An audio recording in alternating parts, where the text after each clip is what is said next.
ಬಳಕೆ ಮಾಡ್ಕೋಬೇಕಂತ ತಮ್ಮ ಮೂಲಕ ವಿನಂತಿ ಮಾಡ್ಕೊತೀನಿ. ಈ ಸೇವೆ except national holidays all days it is working. 9 ಸಾಯಂಕಾಲ 5:30ವರೆಗೆ ಇರ್ತೈತಿ. ಇಲ್ಲಿ 4 ಕಿಯೋಸ್ಕ್ ಇದೆ.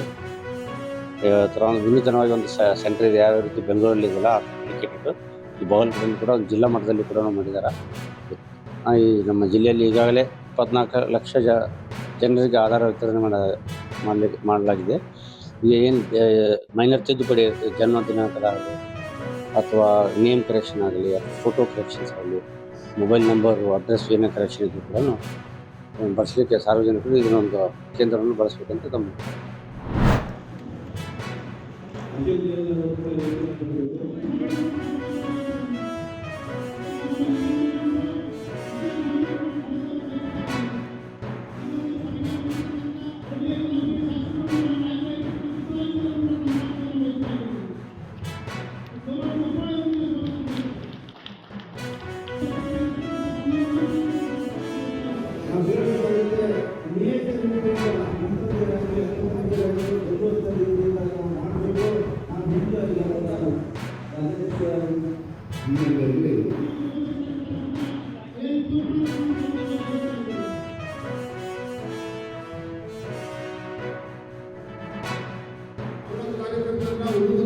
ಕೆಲಸ ಮಾಡ್ತಾ ಇದ್ದಾರೆ, ತಾವೆಲ್ಲರೂ ಕೂಡ ಗಮನಿಸ್ತಾ ಇದ್ದೇವೆ.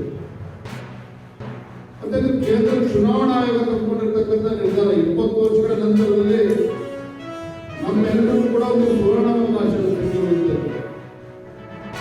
ವಿಧಾನಸಭಾ ಚುನಾವಣೆ, ಲೋಕಸಭಾ ಚುನಾವಣೆ ಬಂದಾಗ ಕೊನೆಯ 20 ದಿನ ಒಂದು ತಿಂಗಳು ಯಾವ ರೀತಿ ನಾವು ಕೆಲಸ ಮಾಡ್ತೇವೆ, ಮನೆ ಮಠ ಬಿಟ್ಟು ನಮ್ಮ ಅಭ್ಯರ್ಥಿ ಗೆಲ್ಲಿಸಬೇಕು ಅಂತ ಹಠ ತೊಟ್ಟು ಯಾವ ರೀತಿ ಕೆಲಸವನ್ನು ಮಾಡ್ತಿರೋ ಮುಂದಿನ 1 ತಿಂಗಳು ಪ್ರಕ್ರಿಯೆ ಪೂರ್ಣಗೊಳಿಸುವವರೆಗೂ ಕೂಡ ಯಾವ ರೀತಿ ಚುನಾವಣಾ ಸಂದರ್ಭದಲ್ಲಿ ನಾವು ಕೆಲಸ ಮಾಡ್ತೀವೋ ಅದೇ ಉತ್ಸಾಹದಿಂದ ಅಥವಾ ಈಗ ಯಾವ ಉತ್ಸಾಹದಲ್ಲಿ ಮನೆ ಮಠ ಬಿಟ್ಟು ಕೆಲಸ ಮಾಡ್ತೀವೋ ಅದೇ ಉತ್ಸಾಹದಿಂದ ಈ ಪ್ರಕ್ರಿಯೆ ಪೂರ್ಣ ಮುಗಿಯೋವರೆಗೂ ಕೂಡ ತಾವೆಲ್ಲರೂ ಕೂಡ ಕೈ ಜೋಡಿಸಬೇಕು ಅನ್ನುವ ವಿನಂತಿಯನ್ನು ಮಾಡೋದಕ್ಕೋಸ್ಕರ ತಮ್ಮದಿನ ಆತ್ಮ ಕಾರ್ಯಕರ್ತರು